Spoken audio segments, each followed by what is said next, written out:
Sometimes a man will come up to me and say, "It is so hard to handle how my wife speaks to me. So harsh, so insensitive."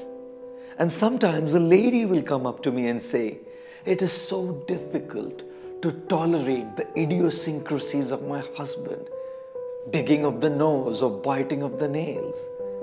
At other times, grown-ups will come to me and tell me how it is extremely difficult to handle the unsophisticated behavior of their simple parents in an urban setting, social gatherings, parties. And at other times, parents will come up to me and tell me that they feel so pained by how their children control every aspect of their lives. I'm sure many of you watching this video are relating to what I'm trying to say. When people come to me and talk to me about these kind of issues in relationships, I tell them a story. There was a group of porcupines who lived in a forest on the outskirts of a small town. One year, during the winter, temperatures dropped 20 degrees below zero, minus 20 degrees Celsius. All of the porcupines gathered together to discuss ways, to discuss a strategy to survive the winter. As they came together, they realized the temperatures of their bodies put together had created a warmth. They felt hopeful that they can now survive this cold winter. There was a problem, however. Porcupines have these sharp, poking quills, and each porcupine can have as many as 30,000 quills. Whilst they were all together, each of their quills were poking someone else in the group. One of the porcupines just couldn't handle this. He said, "I cannot tolerate this any longer," and left the group.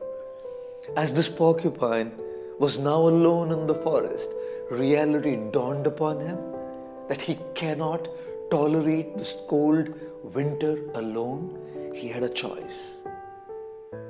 Be uncomfortable together, tolerating some of the sharp poking of the quills of the other porcupines, but survive the winter based on the warmth, or to be alone and comfortable and die out of the cold, frigid winter.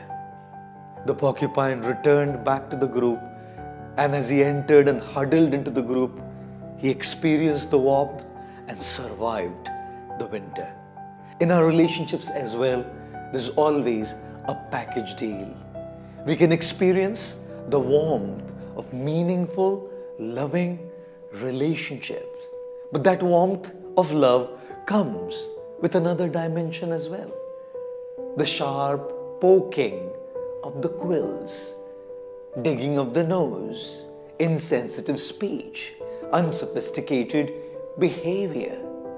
Next time when you're being poked by the sharp quills of your spouse, your parent, your siblings, your colleagues, or your friends, just remember the story of the porcupines and make your choice. You can either get the warmth of love and will have to tolerate some poking of the quills, or you can comfortably be alone by yourself and miss out on the most amazing deep bondings and the warmth of love.